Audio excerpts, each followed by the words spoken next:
There are a lot of heartbreaking moments in Red Dead Redemption 2, from Arthur's final ride and his last goodbye to his horse, to his realization of the gang's true nature and his heart-wrenching begging to Dutch. But there's one moment before pretty much any of these events happened, one character who, in my last playthrough, stood out to me as possibly the game's most heartbreaking. Sister Calderon, but not because of a death or a betrayal or even a particularly sad moment. As cliche as it sounds, it was because of love. The first time Arthur encounters Sister Calderon, he retrieves a stolen crucifix from a young boy. When he returns it, she is incredibly thankful. Brother Dorkins was right about you. You are the most wonderful man. Brother Dorkins is greatly deceived, I'm afraid. Arthur flatly refuses the compliment. He says that he's happy to help but denies the notion that he is a good man. But Sister Calderon insists, telling him that the crucifix was given to her by her mother shortly before her death. You are the most wonderful man. For some reason, Arthur struggles with this compliment. He can't accept the fact that he could ever be considered a good man, so he removes himself from the conversation entirely. Politely, of course. The next time Arthur encounters Sister Calderon, he's beginning to face his mortality, having been diagnosed with tuberculosis, but it's yet to take a full grip on him. One of the most striking things about this interaction is the sister's pure kindness. And how are you? Never better? Are you sure? In a moment, she can see straight through Arthur. She knows that his response is untrue, intended as a quick way to move the conversation along, but she refuses to move on from it. She genuinely cares about Arthur's well-being, despite having only known him for a short time. She tells Arthur about her philosophy behind goodness, and why she no longer does bad things. One day, I saw that love did exist, and ever since then, doing bad things became, well, not impossible, but ridiculous. It's clear that Arthur is listening pretty intently, but he still feels that he's unworthy of any praise or prayer. Oh, I'm not a religious man, sister. But of course, Sister Calderon doesn't let him off the hook. Religion is just a word. Hearts are rarely pure, but equally they are rarely impure either. This isn't just an attempt to flatter Arthur though, or to forgive him for his poor actions. She can see that he's teetering between the right path and the wrong one, and she gives him words of advice. Don't worry so much about your heart.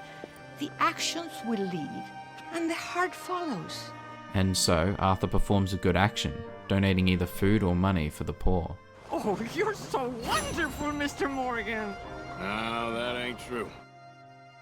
The next time Arthur speaks with Sister Calderon is unfortunately the last. She's about to board the train to Mexico, but when Arthur begins to cough, she immediately helps him to a bench so they can talk. Arthur tells the sister that he's dying from tuberculosis, and tells her where he got it from. I got it. Beating a man to death for a few bucks. I've lived a bad life, sister.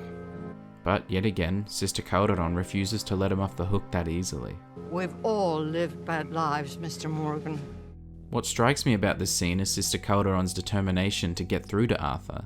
She's never really had to talk to Arthur if she didn't want to, but that's especially the case in this moment. She's about to leave the country. She could easily tell Arthur to pray, hop aboard the train, and be on her way. But instead she takes the time to sit with Arthur, find out his problems, and reassure him the truth that he refuses to admit. We all sin. But I know you. You don't know me. By refusing any prayer or praise, Arthur is rationalizing his actions to himself. He hates what he does and he truly wants to leave for a better life, but in his head, he's not allowed to do that. He's a bad person who does bad things and thus must suffer the consequences. But Sister Calderon holds him accountable. She insists that performing some bad actions does not make a bad person, and that deep down, he is a genuinely good man. That's the problem. You don't know you. Whenever we happen to meet, you're always helping people and smiling. Arthur talks of his troubled life, of his dead son, dead mother, lost love, and abusive father. To him, perhaps this is his reasoning for performing bad actions, or why he thinks he has failed, himself and others, throughout his life. Sister Calderon, who lost her husband quite some time ago, agrees that life is full of pain. But there is also love and beauty. She tells Arthur that he should be grateful that, for the first time, he can see his life clearly. The rest of his life is no longer a huge mystery. Now he has a time limit. It's already too late to save himself, but he's finally able to take a look at his life, now that he's at the end of it, and work out what to do with the time he has left. Perhaps you could help somebody. helping makes you really happy. Arthur already knows this. He helps people all the time. That's how he met Sister Calderon after all. But he still feels like he's lacking something. A purpose, a message, an intention. I still don't believe in nothing. But that doesn't matter to the sister. Often, neither do I. But then I meet someone like you, and everything makes sense.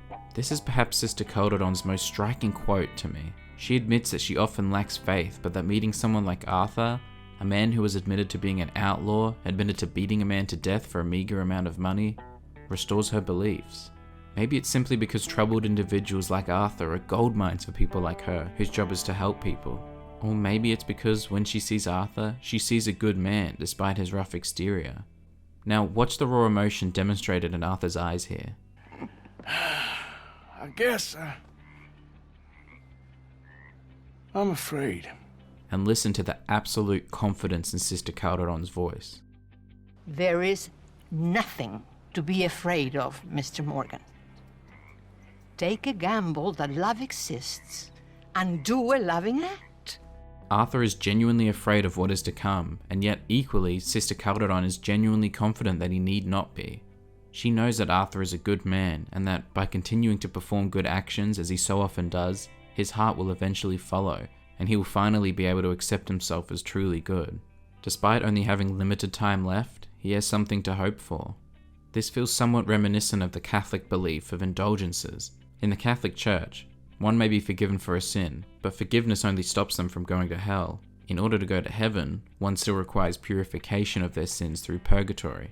In an attempt to quicken one's path through purgatory, it's possible for them to receive an indulgence. In order to receive an indulgence, however, the recipient must perform an action, whether it's a particular prayer, a visit to a specific location, or the performance of an act of love. To some extent, this is similar to what Sister Calderon demands of Arthur. Not that performing a good deed will automatically grant him an indulgence or even guarantee him a place in purgatory, but that it will make him happy and demonstrate to himself and to others where his true character lies. Throughout all of these encounters, Sister Calderon barely brings religion into the conversation. She doesn't want to convert Arthur to religion, nor does she simply talk to him in exchange for money or food for the church or for the poor, having only really asked for it once.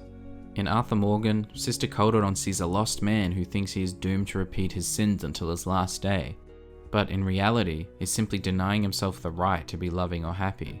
Her continued insistence of Arthur's goodness, despite his repeated claims of being a bad man, an outlaw, a murderer, is incredible to me.